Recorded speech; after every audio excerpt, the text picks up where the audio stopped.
అందరికీ నమస్కారం.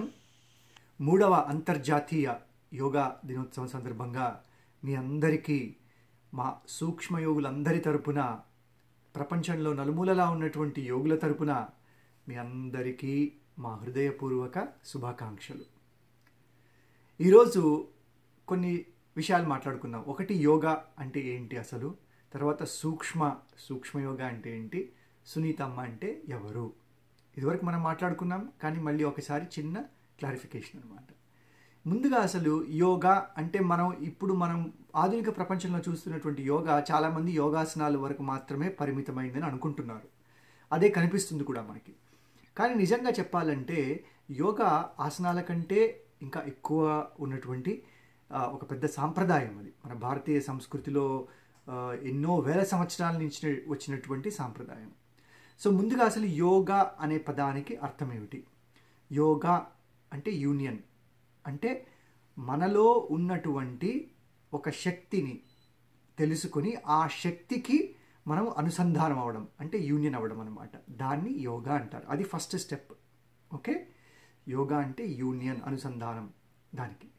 అయితే అసలు యోగా గురించి చాలా అద్భుతంగా వివరంగా రాసినటువంటి ఒక మహాశయుడు, ఒక మహాయోగి పతాంజలి మహాముని.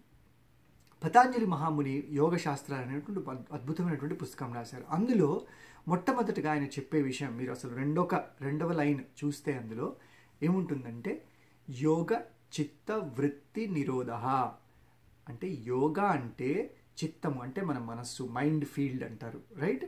దానిలో వృత్తులు అంటే మూమెంట్స్ అవి లేకపోవడము యోగా. అంటే మన మైండ్ ఎప్పుడైతే కంప్లీట్గా ఒక స్టిల్నెస్కి, కామ్గా అయిపోతుందో అది యోగా స్థితి అని ఆయన చెప్పారు. ఫస్ట్ స్టేట్మెంట్ ఆయన చెప్పింది అందులో. సో ఆ స్థితిని అనుభవించడం ఎలాగా?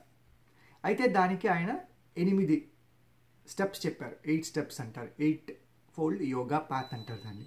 దానికి ఏమున్నాయి మీకు ఆ పాత్లో? యమ 1, నియమ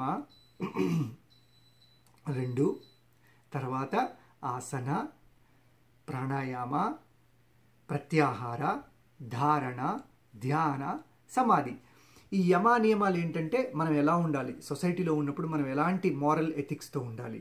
నియమం ఏంటంటే మన మీద మనకి నియమాలు అనమాట. సత్యము, సంతోషము, ప్యూరిటీ, ఇవన్నీ మనకి సెల్ఫ్ డిసిప్లిన్ అనమాట అవి. ఆ తర్వాత ఆసనం వచ్చిందంటే మనం చేసేటువంటి యోగాసనాలు.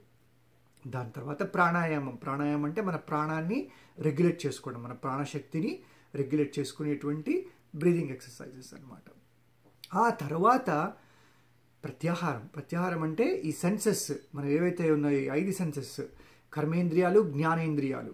ఈ జ్ఞానేంద్రియాలు, కర్మేంద్రియాలు ఎలాగ రెగ్యులేట్ చేసుకోవాలి, ఎలాగ కరెక్ట్గా వాడుకోవాలి, వాటిని ధర్మబద్ధంగా వాడుకోవాలి, అది ప్రత్యాహారం అనమాట. ఆ తర్వాత ధారణ అంటే కాన్సన్ట్రేషన్, ధ్యానం అంటే మెడిటేషన్.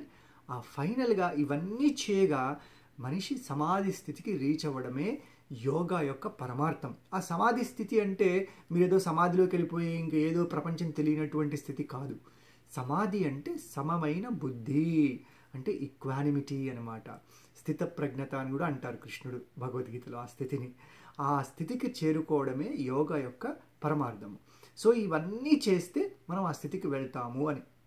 ఆ స్థితిలో ఏం జరుగుతుంది?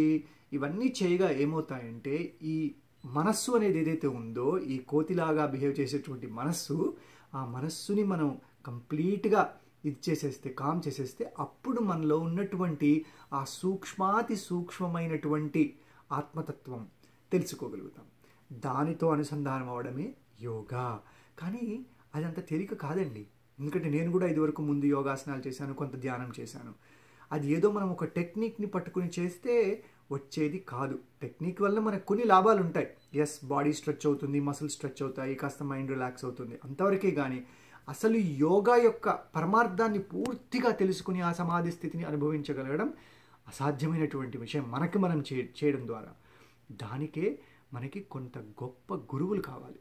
గురువు అంటే నేనేదో పెద్ద కాషాయవస్త్రాలు వేసేసుకుని వాళ్ళని ఏదో మనం పొగుడుతూ, వాళ్ళకి దండలు వేస్తూ, వాళ్ళ కాళ్ళ మీద పడిపోయేట్టు అలాంటి వాళ్ళు కాదు. నేను చెప్తున్నటువంటి గురువు ఎలాంటివంటే లివింగ్ మాస్టర్స్ అంటారు వాళ్ళని. వాళ్ళు ఏంటంటే వాళ్ళు ఏమీ కోరుకోరు. వాళ్ళకి కావాల్సింది ఏంటంటే ప్రతి మనిషిలో ఉన్న ఆ సూక్ష్మ శక్తిని బయటికి తీసుకురావాలనే తాపత్రయం వాళ్ళకు ఉంటుంది అంతే.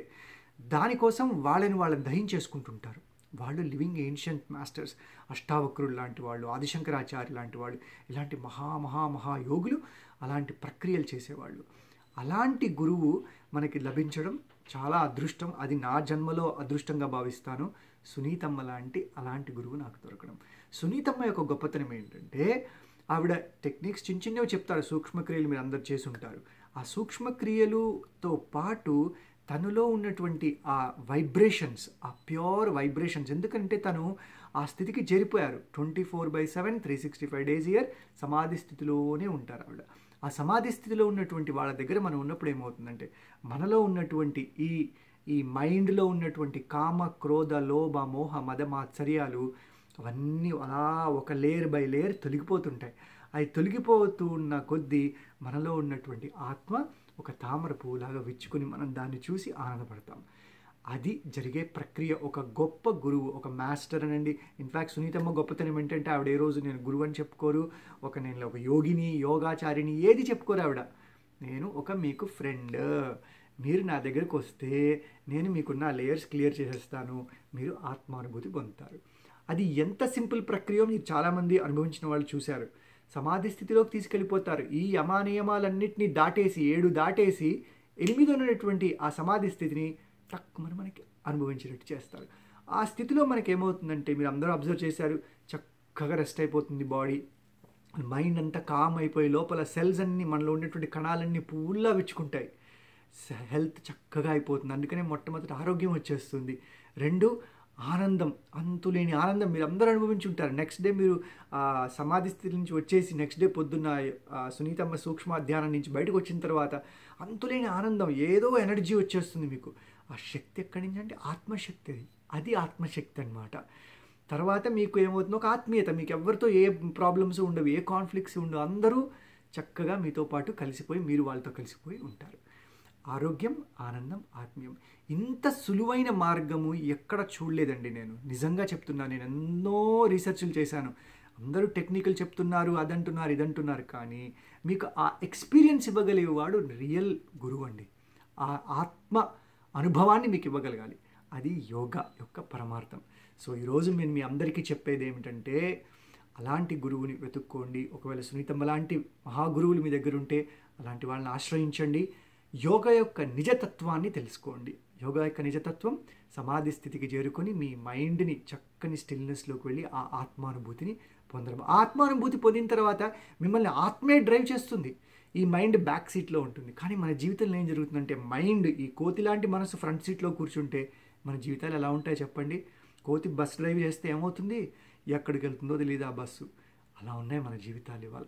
కాకపోతే ఇవాళ జరగాల్సింది ఏంటంటే ఆ కోతిని వెనక పెట్టి ఈ ఆత్మను ముందుకు పెట్టామనుకోండి డ్రైవర్ సీట్లోకి, ఫినిష్. మీ జీవితం అద్భుతంగా ఆనందం, ఆరోగ్యం, ఆత్మీయంతో కొనసాగుతుంది. సో మళ్ళీ మీ అందరికీ యోగా దినం సందర్భంగా మా అందరి తరపున, సూక్ష్మయోగుల తరపున హృదయపూర్వక శుభాకాంక్షలు. తప్పకుండా సూక్ష్మ ధ్యానం చేయండి. సూక్ష్మక్రియలు చూశారు మీరు ఎంత సులువైనవో. 2 ఏళ్ల నుంచి 90 ఏళ్ల వరకు ఎవరైనా చేయొచ్చు కదా. సో అవి రోజు చేసుకోండి. సునీతమ్మ లాంటి ఒక శక్తిని మీరు అనుభవించండి. ఆ శక్తిలో యోగాన్ని పండించుకోండి. మీతో మీరు యోగం అయిపోండి. నమస్కారం.